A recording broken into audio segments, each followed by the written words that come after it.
Shalom, pleasant good morning to all our listeners and all those on the World Wide Web. We greet you in the mighty name of Yahushua Mashiach. We are from Hebron Messianic Synagogue, and we truly thank Yahuwah for each and every one of you. We ask that as we continue to bring forth light into darkness, Scripture said that light will shine forth into darkness. And as we continue to bring forth the truth that is offensive to many, I trust that you would listen attentively and that your life would truly be converted and that you would be blessed. All right? Now let us go directly into the scriptures. It was in 2 Corinthians 11:22. Shaul, which is Paul's made a statement. He said, are they Hebrews? So am I. Are they Israelites? So am I. All right? And I want us to go back to that because in Isaiah 51, 1 and 2, the scripture tells us that we must look unto Abraham. Look unto Abraham. Why? Because in Genesis 14:13, the scripture says that Abraham is a Hebrew. And based on that, we know that Abraham, being a Hebrew, he had Isaac and Jacob. Jacob's name was changed to Yasharal, which they say Israel, right? We don't use Israel or Israelites because it is pagan. We use the term Yasharal, okay? But for this case, you may hear me using the term Israelites for simplicity and for... So it says here that the 12 tribes, 12 nations came out from Jacob. So yes, when you look at the continuity of scripture and you look at it from our forefather Abraham, Isaac, and Jacob, you would understand that it speaks of Hebrew Yasharalites or Hebrew Israelites relationship. And that is why the very name Hebrew Israelite is nothing offensive. It simply states who we are as a people. Furthermore, in conjunction to what we are saying, we are actually saying that it is important. Lineage is important. Descendants is important because why? He said, look unto Abraham. And if Abraham is our forefathers and Abraham is our father, and the scripture said that we are the descendants of Abraham, in the scripture it says in Genesis 22:18, he said, in thy seed, in thy descendants shall all the nations of the earth be blessed. And this is very important for us because in Genesis 26, verse 5, we see that scripture says that Abraham obeyed the voice of Yahuwah in that he kept his laws, his statutes, his commandments, and these different things. Today, many people profess to have the faith of Abraham and they reject laws, commandments, statutes, and judgments. So we are here to bring light. We are here to bring clarity so that the people can understand where they have been deceived. Now, if you were to look at it properly, you would see that there are also many critics to this Hebrew Israelites faith. Many of them say that we are cultics and that we are against those in modern day Jewry. But the scripture is not that we are saying that. The scripture says it in Revelation 2:9 and Revelation 3:9 that they are of the synagogue of Satan simply because they are impostors. They are the descendants of Japheth. Japheth talks about the Ashkenazi, the Sephardic Jews, and these different people. So while they promote themselves, they alienated the descendants of the Hebrews, the true Hebrews. And we are living in a time that the true Hebrews are arising and coming to their understanding of who they are. Now, quickly, I want to also deal with the concept and the whole issue of Shaul. Shaul said in Acts 21, now they mistaken him for an Egyptian. In Acts 21, 37, 38, and 39. He said in 38, he said, art not thou that Egyptian which before these days made it an uproar and leadest out into the wilderness 4,000 men that were murderers? And Paul said, I am a man which is a Hebrew of Tarsus, a city in Cilicia, a city of no mean city, and I beseech you, suffer me to speak unto the people. Now, Shaul, he made it abundantly clear he's an Hebrew of Hebrews. And if he's an Hebrews of Hebrews, then we must go back to the lineage, to the descendants of Abraham.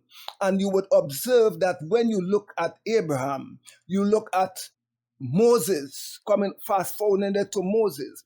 We see in Exodus 4:6 that Moses was a black man, because they don't like you to talk about it, but it is real.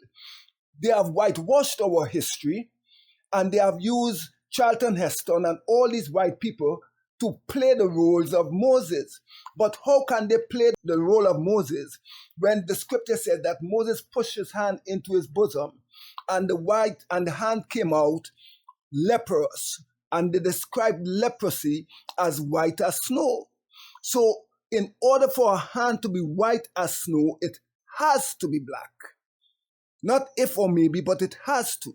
So Moses was a black man. We see also that when we fast forward this, we go to Job. In Job 30:30, Job said also that his skin is black. Now the Hebrew word for black is shaka. Hebrews 78:35. You would see shaka. And shaka means black or swarthy. And it speaks here about the pigmentation of the skin. You look at Jeremiah 8:21, Jeremiah 14:2. It tells you that the house of Judah also were black. Right? Jeremiah, Yirmiyahu, he was black. So it went on to tell you even in Acts 13 verse 1, a convert also, right, from Queenie, and he was from Niger. Now Niger, according to the Greek 35:26, it speaks to black. Niger is when you get the word nigger. Yeah, they called us niggers. All right, we were called niggers. So this was the byword in which they had called us. Black, niggers, colored people. They call us everything else besides Hebrew. And this is the point that I want to make. Because the descendants of these people have suffered a lot. In Lamentation 4:8, Lamentation 5:10 also, you would see that it speaks to black. Shalamah in the Song of Solomon, he said, I am black, right, and comely. So it talk about this skin pigmentation. So in understanding who we are as a people, and the proof is there, many confused when they were in bondage in Egypt. They were in bondage of Egypt for 430 years. And this is completely different to what had been prophesied based on Deuteronomy 15, 13 to 15, and Deuteronomy 28, the entire chapter from 15 go all the way down to 60.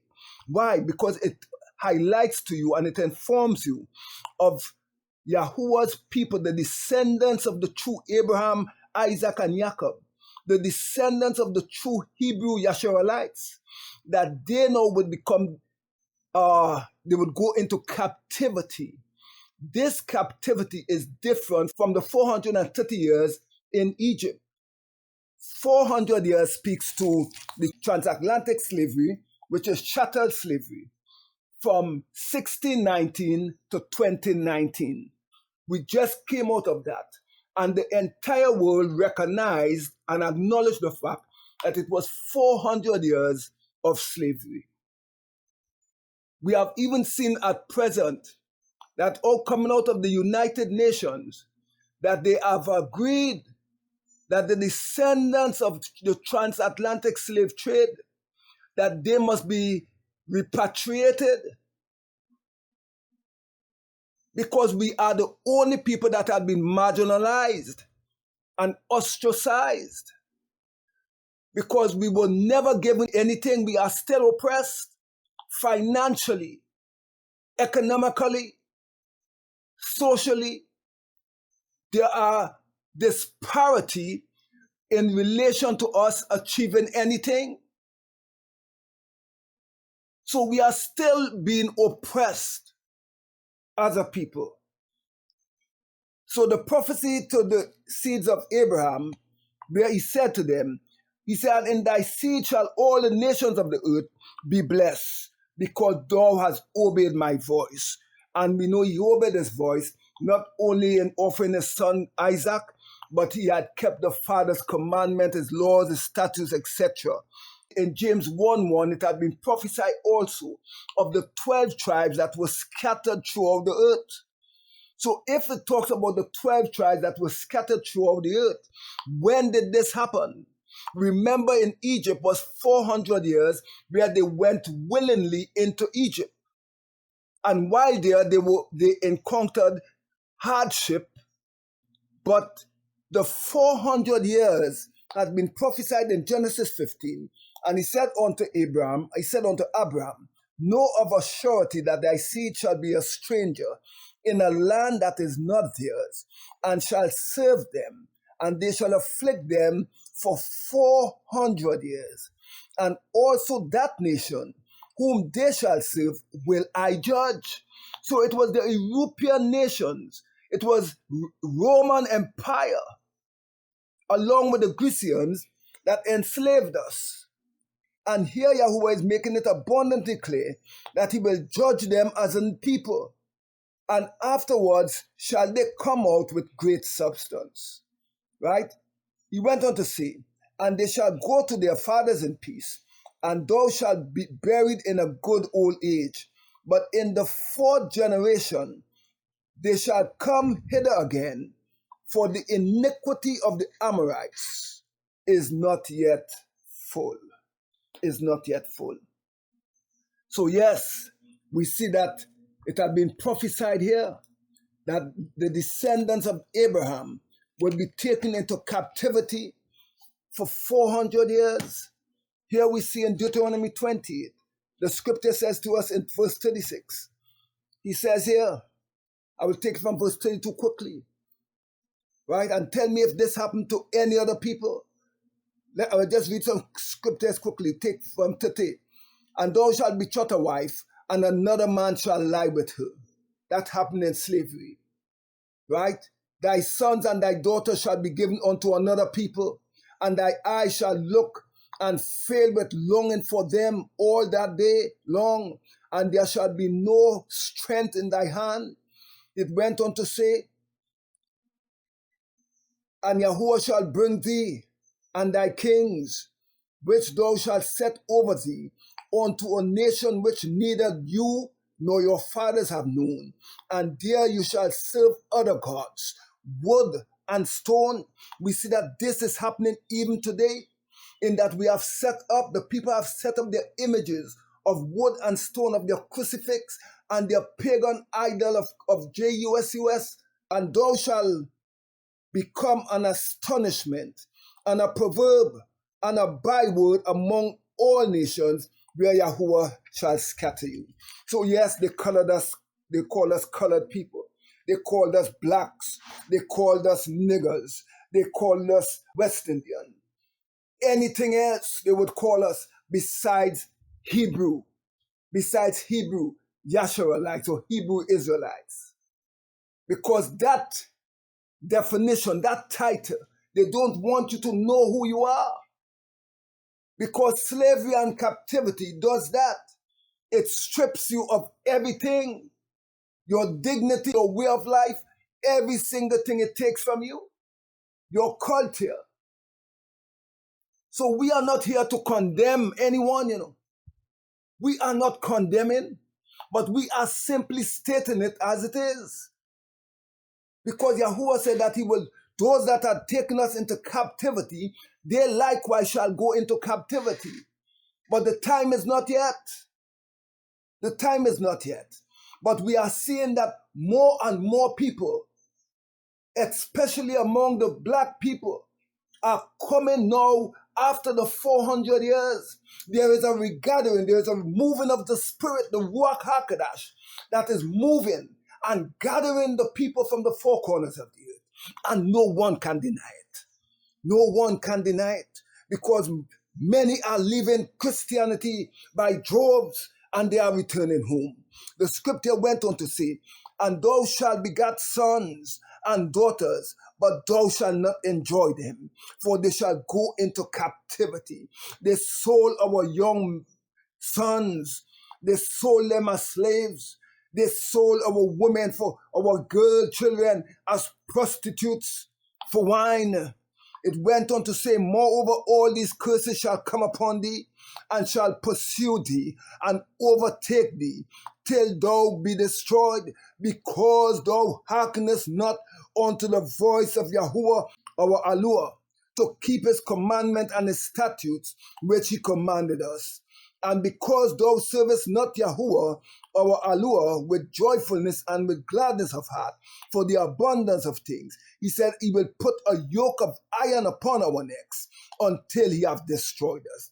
And Yahuwah shall bring a nation against thee from far, from the ends of the earth, as swift as the eagle flight, a nation whose tongue thou shalt not understand, a nation of fierce counselors, which shall not regard the persons of the old, nor show favor to the young.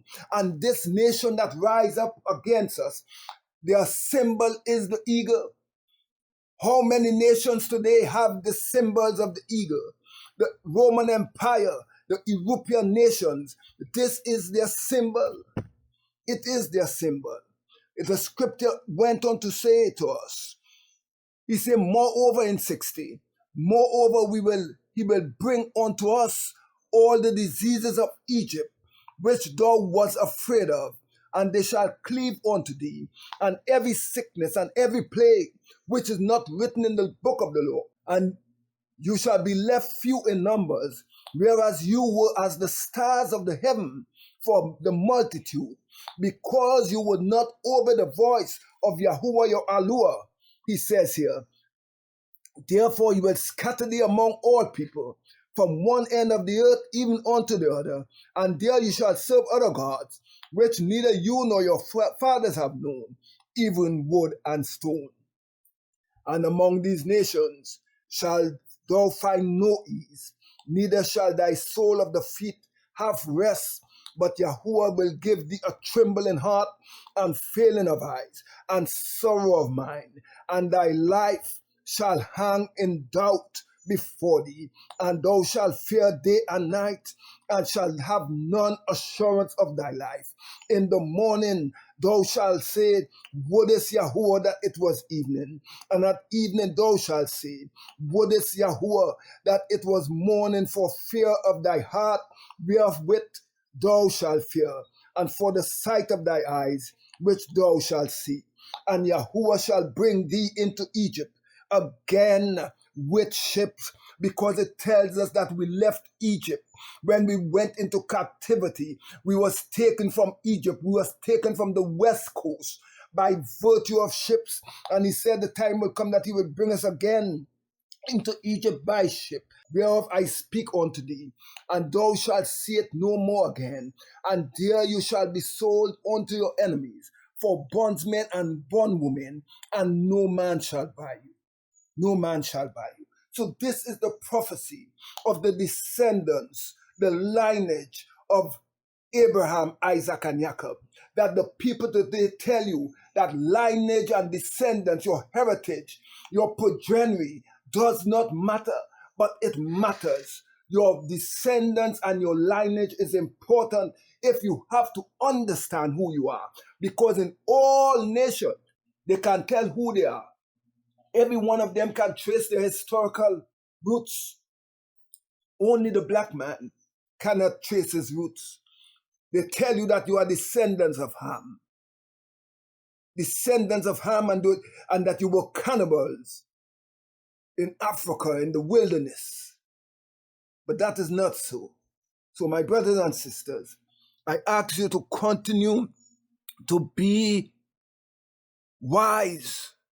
The scripture admonishes us to study to show ourselves approved. In summarizing quickly, look unto Abraham. Why?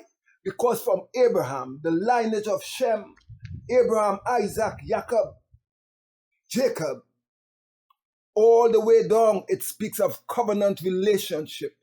And covenant relationship speaks to keeping of Torah, keeping of feast days and Sabbaths.